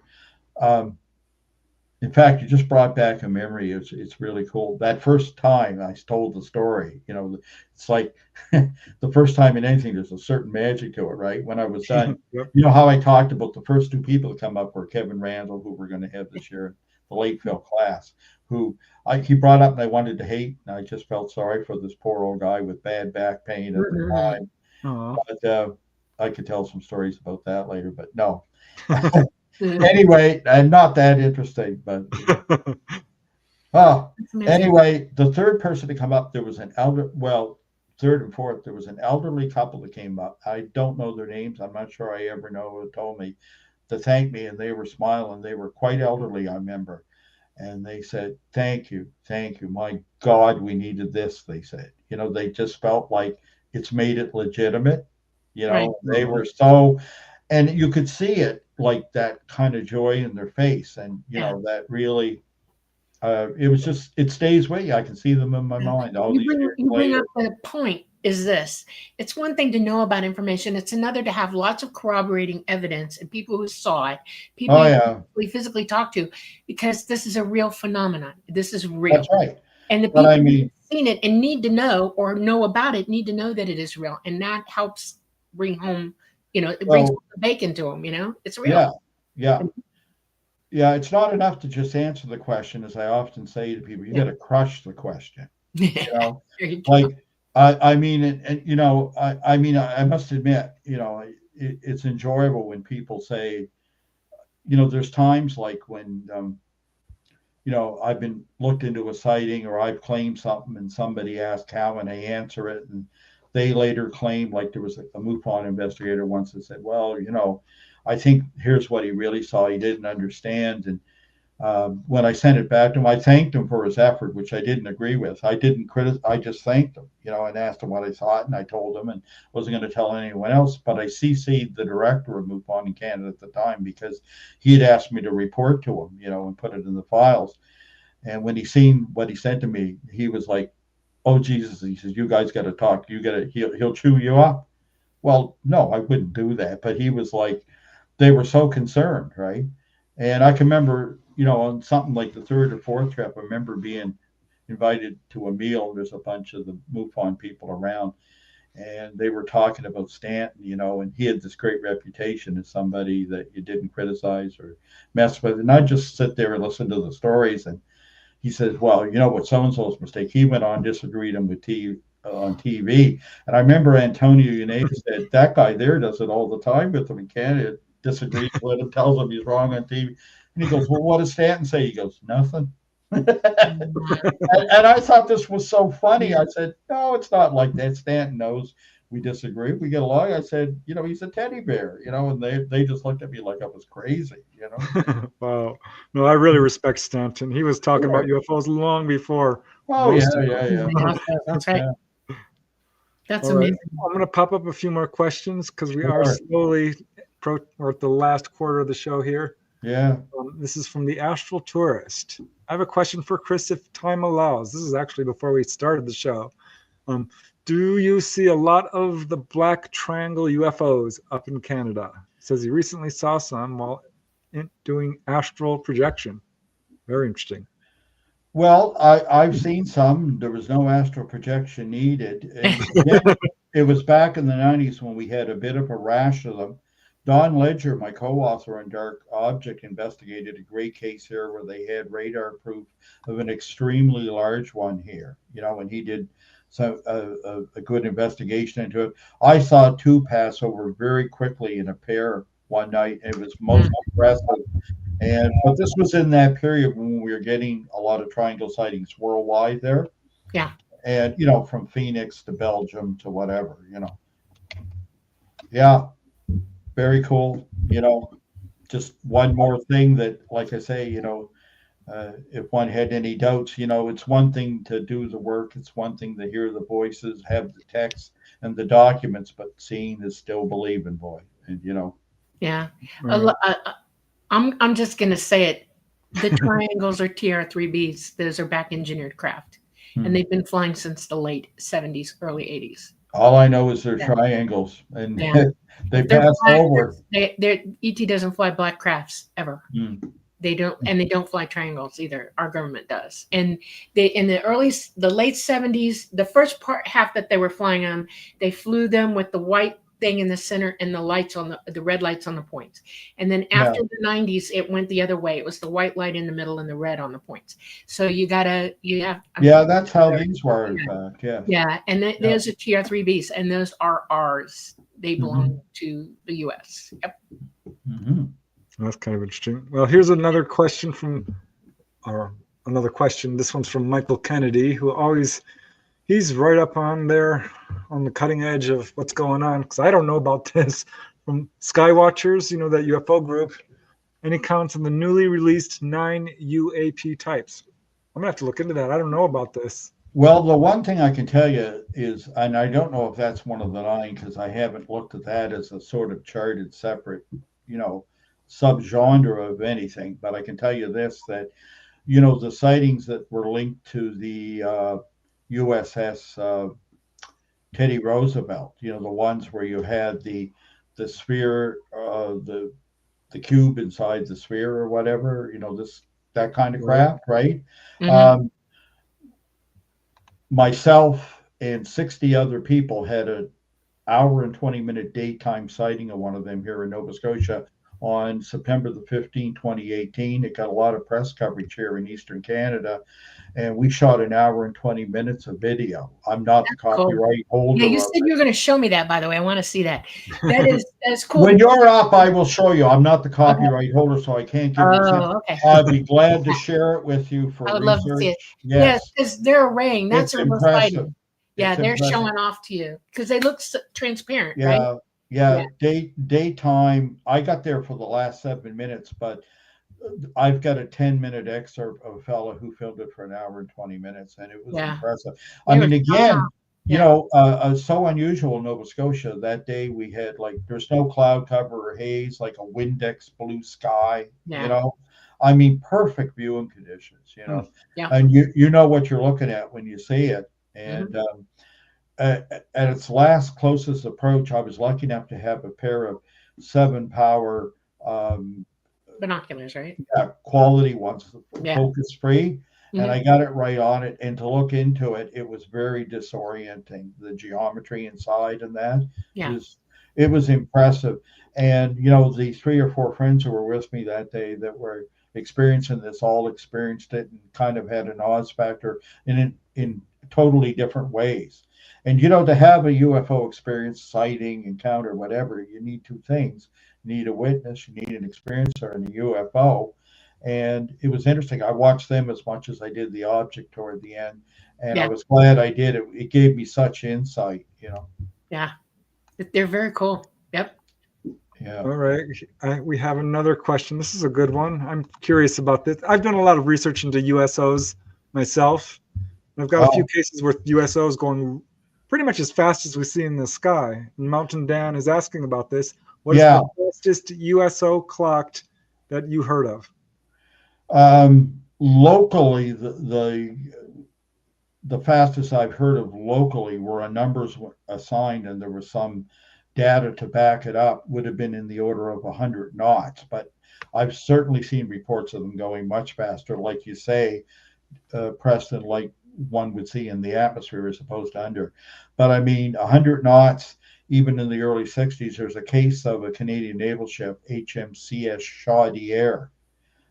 Again, about 100 miles out from Shelburne off the coast near the edge of the continental shelf, chased one for days off and on.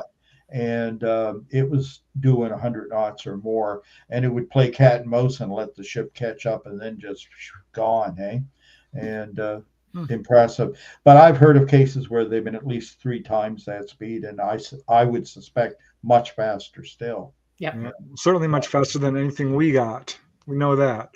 Yeah, well, you know, the Russians have been able to get certain torpedoes that fast, you know, like 100 knots or better. They bleed air from the front of them. What are they called? Cativating Yeah. torpedoes, and Right. it reduces the forward motion because they're actually going from water to air as it bleeds the air in front of them, right? Which Right. allows them to have less resistance to forward motion. Hmm. But you know, these things were well beyond that, some of them. But I mean, the other thing is any one of those torpedoes the Russians were fooling with back then, the Soviets, it would have been then, were you know, would have long exhausted the air and the fuel supply before Right. these ships, you know, these things pursued them for days off our coast. Right. And the men remembered this case because they lost their Christmas vacation over it. Oh. Yeah, so lots of good stories to tell me about that. Yeah. Amazing. All right. This is going back to your original UFO sighting. Joe Glover is asking, you mentioned you froze when you saw this object as a kid, Oh, yeah. but at any point did you think about waving at it? Or was it really that heart-stopping? It was that heart stopping. I mean, yeah, I was a 12-year boy and I wasn't that brave. I'm telling You you. wouldn't do Yeah. that now, right? If Oh, you I saw would do it- it now. Now, oh my God, I get stories to tell you when you get up here and we got the time, or Okay. we might have to do this another time. With me and Don Ledger, we had a difference of opinion on that. Stopped on the highway one night in a bad rainstorm, and there was something out there, and you know, he's like, "What are you doing?" I said, "I'm going over to take." The hell you are! I'm going. You know, it's like, yeah, no, I don't think it bothered me now, but at that time, no, I was terrified. You know, you're just taking me back to another really good thing I got to tell you too about one of the most. When I told you, you know, it was amazing in the beginning, the first time I spoke in the U.S. years ago, and you know, the reaction of the people, and you know, the thing I remember was these people. I don't know their names, you know, that felt this emotional thing, and they were honoring me for, you know, the research I'd done, and it was early days then, right? Hmm. But when with that question there, here's what it reflects to me. Um, I was once asked up here back again in the 90s to do a talk to a grade 9 class, you know, and I agreed to it. The friend that asked me, he was a filmmaker and he wanted to see what the reaction was because we were going to show a few minutes of a documentary I'd released. And the teacher was comfortable with it because they knew each other, you know, knew I wasn't some wild guy that was going to plant questionable ideas in young people. So I was safe, you know, but hopefully interesting. And I went in, and at first, you know, you realize grade 9's a tough crowd. They were all slumped down in their seats. They introduced me, and these guys are like, wow. It was kind of like hippies are lame, you know. Oh, no. And was the look and the reaction. Yeah, well, I'll tell you the mistake. Here's my first mistake. I asked them, you know, I talk about how it's a worldwide phenomenon and that, and I go, how many people here have seen the UFO? Just we'll have a show of hands. And I raised my hand. I'm the only one who did. So you're off to a bad start. However, let's shorten this right up. Within an hour, I won them all over, and I could see it, because they're starting to get, hey man, this guy's real. Yeah. This isn't like internet rumors. This is, he's been there. He's seen it. He's talked to the people. He's got the evidence. He's got the real documents. Yeah. Yes. Okay. So at the end, now they're all sitting up in their desks and they're like, wow, Mm. And I said, does anybody have any questions? Everybody's hand shot up. There was a young girl in the front Nice. whose hand got a little quicker. I said, hey, you're the fastest. I said, so what's your question? Here it comes. She goes, Chris, did you sleep that night? Good question. And I don't believe you did. I was like, what? No, I did not, of course. Right. But I paused and I was like, I would have been ready if they said, well, what's the significance of the Shag Harbor incident? Did you ever check the NORAD file for it? She just says, Chris, did you sleep that night? Concerned, right? No, Wow. I said, I stumbled for an answer and I said, no one's ever asked me that. But I realized as the other questions came, they all were relating to the fact that even at 12, I'd called the commander of the base and I was looking in and it had ignited it in my mind. Wow. It had jumped off the page and stopped being academic.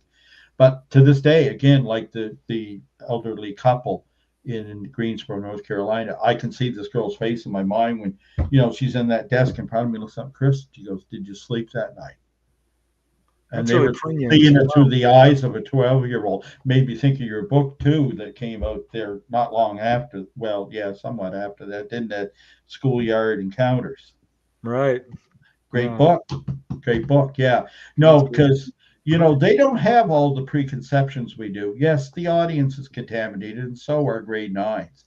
But you know what? They're more open and they're great observers.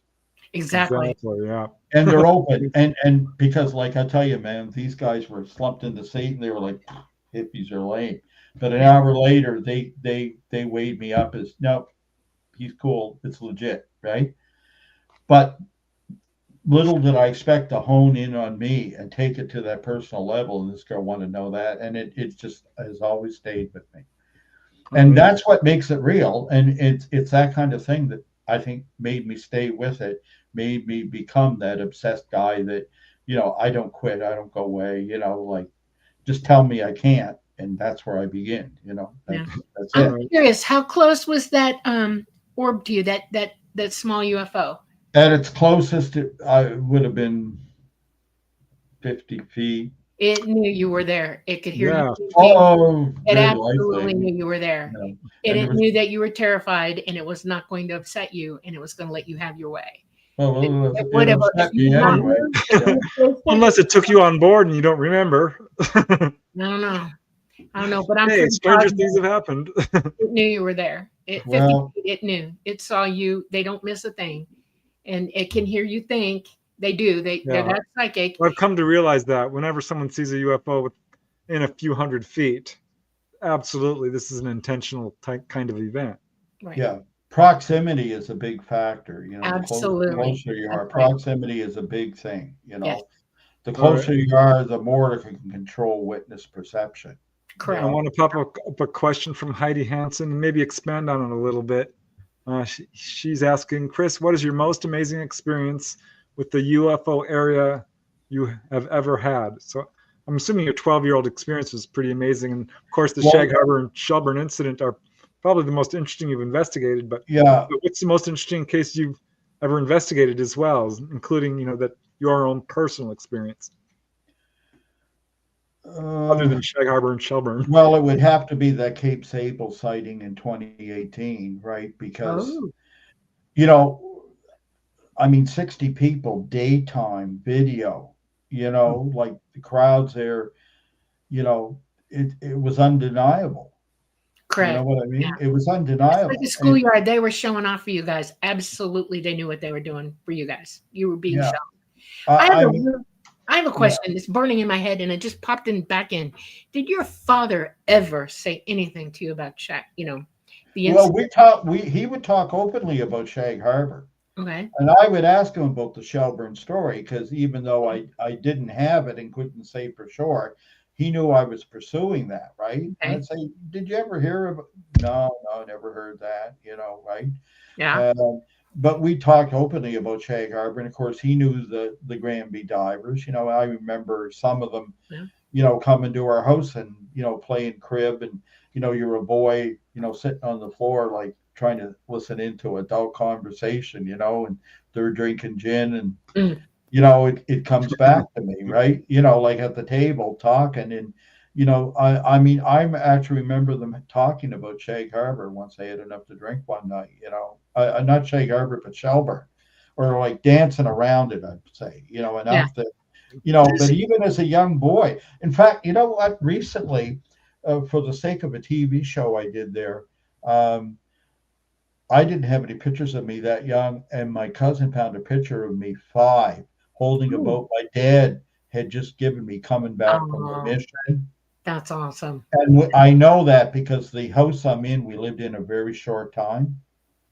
And I looked at it, and man, talk about a chill go up your spine. Hmm. And it was somewhere within days of that, I would have been under that table listening to that Shelburne conversation, That's which he amazing. never gave up to me. How many times I would visit him in Ontario when he went back to his hometown of St. Thomas, I would go up there, at Christmas or something.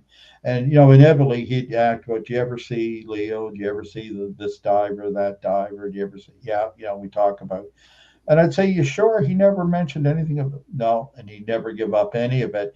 And when I found the logbook, and he was definitely there and on that mission, Yeah. it He just, was keeping Wow. his Do you, family do you safe. suppose that he was Or any- withholding information due to a NDA and could not tell you?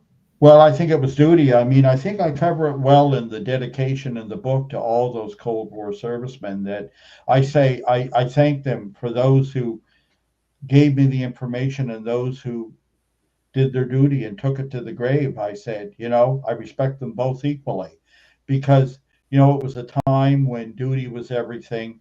I mean, the world was a different place in 60 than 67. It's hard to believe now it was a time when everybody trusted the government. Yeah. Picture that. Yeah. That was Authority meant a gone lot by, more. Yeah. think about it, that was gone by 67, but in 1960, it was a different world. And these guys, they were often expected to confront the unknown while not being allowed to acknowledge it. Exactly. And I say that in the dedication. I think that's powerful, It is powerful. And when you guys come up, it's going to be great because we're going to go to these places. You're going to go where you're going to be within like a couple hundred yards of where the I'm UFO hit the excited. water at I'm Shag going to be Harbor. so ready for this. Yeah, I'm We're going excited. to take you to the buildings. They're getting derelict now with the old base. Yeah. And when Whoa. we're by the gatehouse, we can see out to Macdad Island. I can show you right where that flotilla of ships Cool. sat and where Okay. those things were on the bottom. We're going to go to all those places when you're up, right? Yes. Well, let's talk a little bit about the conference because Absolutely. Yeah. it's October 3rd, is Third, it? fourth. Yeah, 3rd, 4th, and 5th, which is the anniversary of the Shag Harbor crash. Right. Control ditch, whatever. Yeah. Anyone that's interested wants to know about it. We got a great lineup. But, October the 3rd, 4th, and 5th. I mean, the thing is that the 4th, the anniversary date, is the date when most presentations, yours will be given, mine, whatever, when the blah, blah, blah. But the next day, the Sunday, we put everyone on a bus and we take them to these places. We can't take you back in time, but we take you right there. Yeah. And unlike other places, like you don't have 3 places competing for it happened here. We know where it happened. And you're going to meet some of the people who were actually there, the actual Love that. eyewitnesses, Lori Wickett, Amazing. Norm Smith, whatever, right? And you're going to meet some experiencers there, like Heather Doucette, who I'm writing a book about now. Hopefully, Awesome. if I can find the That time. I'm to excited finish about, it. actually. I'm really excited about that. Because all these things happen there in this very compressed little area. And, it's just the same. But, if you go to Shag Harbor UFO Expo.com, that's a mouthful, isn't it? One word, lowercase. Shag Harbor UFO Expo.com. There's a website. It's all set up there. It tells you who the speakers are, Yeah. what the event is. And you know what? For U.S. people, the price of the conference is typical. But you know what? When you come here, get this, we got a really good quality hotel in the town of Yarmouth with a great conference center in it. And in American money, what I call real money, like Canadian stuff here. I mean, it right now at the exchange rate, it's about $72 a night for double rooms with the two queen beds. A hell of a deal, you Yeah. know. And you know what? People, if they're in New England, they can drive up, leave their Right. car in Bar Harbor, take I the got some cat over, cousins in Maine and up walk there. to the conference. It's just a couple hundred yards. Yeah. Right. Literally walk to it. So there's those options. Anybody that want to look. Now there's a shameless plug, but there it is. But you know, I mean, they could get to meet you. You know, our host is Martin Willis. You know, we got Kevin Randall's the keynote speaker. There, of course, there's me, Dolly. You know, we're all looking forward to the whole Who's thing. the one that's going to do the presentation, the film? What's his name? Darcy Weir. Darcy. Yeah, Darcy Ware. I Yeah. was talking to Darcy the other day. He gave me a call. He was on the way to a conference in San Francisco. Gave me a phone call. We were chatting away about a few things, him and I. And we got Mark D'Antonio going. You know, we got a little bit of everything. It's a really good mix. That's what I like about it. Yeah. You know, so Yeah. and but yeah, Shag Harbor doesn't change. But every year I have something new to introduce that isn't in a book or hasn't been in the most recent documentary, and I'm saving something for there too. Nice. Just one more reason to come. But yeah, that's it. I've been so wanting to meet you because the both of you were supposed to be up before. I know. I mean, it was catastrophe happen. Yeah, I know. well, that's right. And like I say, we have had a great tradition in the past because it's happened with other presenters. Whenever possible, we give them a spot the next year if they're willing, and that because people, when we ask them, we have meetings, and who do you want? When your names come up, we could get this, get that. What do you think, Chris? Do you know them? Well, yes, all right, not yet, but inevitably they come, and it's great. You want to hear something funny? When I took the plane tickets off, I canceled the flights. The money gets held, and I left it there because something told me just leave it there, don't touch it. Something will happen. Yeah. And when y'all called, I was like, "Whoop, there it is. We're good." Yeah, and it was a no-brainer when Preston called and said, instead of you just coming, that you could be a presenter too. And I'm thinking, hey, that works, But we get people wanting to come, and we're already booking people for the next year now. We don't open up the website, so to avoid confusion. But yeah, it's an unusual thing. It's not a big event, a sort of thing, but it's unique in the fishing village. So, like I say, we don't take you back in time, but everything's short. You can meet the eyewitnesses, the so-called experts. I hate the term, but like Stanton used to say, there aren't any experts. What's an expert? He used to say, a man from a city you don't live in a suit. Yeah, yeah. It always kind of makes me laugh when I see these UFO experts on TV. I'm like, I wonder how many people they've talked to have actually been on board a UFO. Well, there's that, and like, how many of them ever even got out of the armchair? If they can't Google it up, right? Because you always find surprises. I've talked about the surprises, like when you speak to grade 9 or my first U.S. conference I attended as a presenter, right? But let me tell you about one of the first times I researched something in the Shag Harbor area nearby on Cape Sable Island, which this is long before I had the sighting there that I spoke of. But I mean, we were looking into orb sightings, and I decided to do a door-to-door survey and keep a record, right? And I'd knock on doors. And here's the thing. Somebody came to the door, a woman with a baby in her arm, holding, yes, can I help you? I said, don't worry, I'm not a salesman. I'm coming here wondering, I said, I'd like to talk to you about whether you've ever had a UFO experience or a sighting here. There's a history here and whatever. And she goes, oh my God, boy, I'm sick and tired of hearing about the UFOs, like that sort of thing. Listen, all I know is what my mother told me is when you see the orange balls down by the beach, don't go near them. Oh my God. Good day. Good luck with that. Bang. Wow. But you get the drift. It was just, they were so used to it. It was just a way of life. It was so commonplace. And it wasn't thought as extraordinary, right? Yeah, the west coast of Florida has that issue. July 4th, 2014, I just happened to be out on the beach with my cousin, and we were taking a break from the zoo. And it was after the 4th, it's like 1 o'clock in the morning. We were running up and down the coast looking for crabs with flashlights and nets. That was a family thing we did. And all of a sudden I saw him incoming. We were in St. Petersburg, and it was south of us up the coast towards Sarasota. And Yeah. just like Shag Harbor, they came in force. And it was Yeah. the big orange orbs. Okay. It was the main group coming in, and they came to the shore and they did the nosedive. And then after about 15, 20 minutes, they popped back up and they went straight back out. And he did it 5 more times. Now I'm watching the whole thing and I'm thinking, oh my God, because I don't know who they are. Okay. And I put it out there, sent a message out mentally, dude, I'm sitting on the beach. I know I'm hello. And one broke off and it zoomed up the beach over my head. I did not realize my cousin was not okay during this. And it just mentally said, we're busy. Talana knows who we are. I go, okay. And he took off and they went back out. I turn and look at my cousin and she's looking up like this, but she's like, nothing going on, And I'm like, oh my God.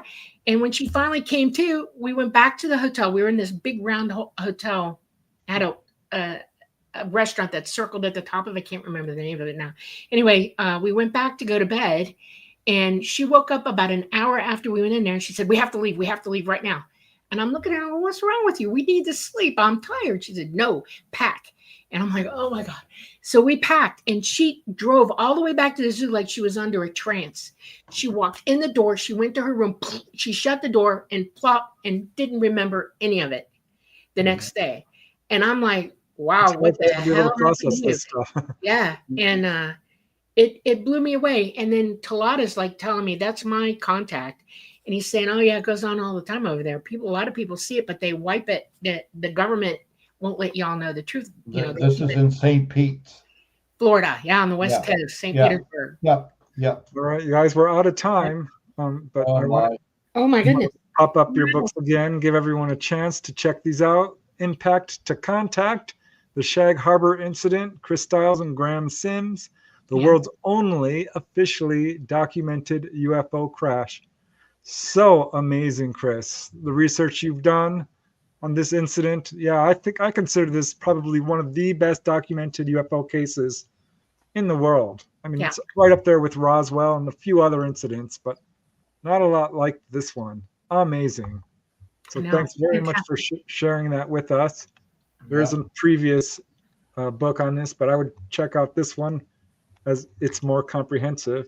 Yeah, that was early days, Dark. We know so much more by this thing, and by this point in research. Yeah, and also check out Sweep Clear 5, NATO's UFO Encounter, with a foreword by Martin Willis. And that's so interesting, Yeah, that one I'm really intrigued by. I'll give you a copy when you're up there. Oh boy, okay. You don't have to give your money. You don't have to give your money to Amazon. Well, you get $1 or $2 or whatever it is every time a book sells. Oh yeah, well, I mean, Amazon's better. I must admit, it goes through rashes. They rerun a couple of the TV things you did, and boy, the sales surge for a while, and then you hit a couple of days where nothing moves, and you're like, oh my God, and then it's back again. So. There you go. You can drive yourself crazy with that. Yes. So is there anything else you want to tell our listeners about where they can reach you, or any upcoming books or projects, or anything you want to share before we have to say goodbye? Well, remember I said that they shot film of it? Yes. Knowing how long it took to break through in Shelburne, I'm not going to give you a timeline on this, but I'm liking to hope it's sooner than later. I like to hope it's maybe later this year, and maybe I have something to say about it at the conference. But I'm putting together a plan to try to get that film released. Nice. Oh, I'm gonna.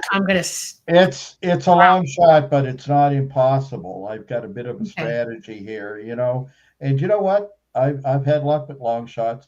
I always tell people persistence pays off, and take your hands out of your pockets and look up. You never know. Too many people walk around looking at the ground. Would it help if everybody over here within the sound of our voice sends you a message saying, please have this happen? You can show them how many people sent messages for it. See what they say, Anyway, look, it's been a pleasure doing it. I love it. This is you guys got a real party going here. I love the format. I love how you show the people with the questions. They're what did they call that? Icon, not icons, but Interactive. Yeah. yeah, It's live it's and great. yeah, You know, live not and enough people do that. You know, you feel that connection, and I like it, right? You know, I don't know, some of those people, you know, before we even got to talking to me, I'm in the green room, were saying, you know, right. hi to me, and you know, it's such a nice. It just makes it a two-way thing, which it should Yes, it be. is. Very much Yeah, so. We love that. Absolutely. beautiful. Well, Yep. thanks very much. It was Yeah, awesome. We definitely yeah. will have to have you back on again if you're open to Oh it. yeah, yeah. Yeah. We could talk about other things I do, like Yeah. It's a reality long time till transformation. October. We should like work that out. Yeah. Yeah.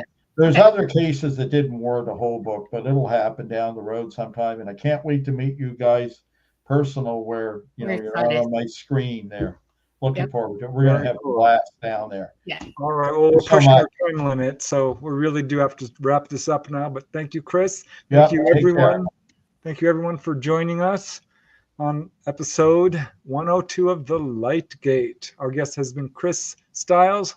Hope you can join us at the Shag Harbor Conference in Nova Scotia in October 3rd through 5th. All right, Dolly. Or wait, one more thing. Let me just say a quick thank you to all the wonderful people who've generated so much and generously. Yes. Thank you. Namaste and Heidi Absolutely. Hansen. Yes. You guys are amazing. We Bob love you. Thank Thorson. you. Love you very much. Honor. Raul and God bless. Leonard Dove. Amazing. Janie Mashburn. Bridget Bambrick. Oh, looks like Duchess wants to say hi. We got animals. Yeah. Crazy honor. Okay. Carol, Kai Chen, thank you so much. You guys are amazing. Yeah. All right, Dolly, you can take us out. All right. Thank you, everybody, for joining us for this edition of The Light Gate. Please have a wonderful week. Stay safe. Keep working on opening up and using your abilities. We love you all so much. We're coming to you live from the beautiful city of New Orleans in Louisiana at the United Public Radio Network at 107.7 FM and the UFO Paranormal Radio Network at 105.3 FM. We're on Facebook, we're on Roku, we are on YouTube, and we are on Rumble. We love you all. Good night, everyone. Mwah. Night, night. Bye.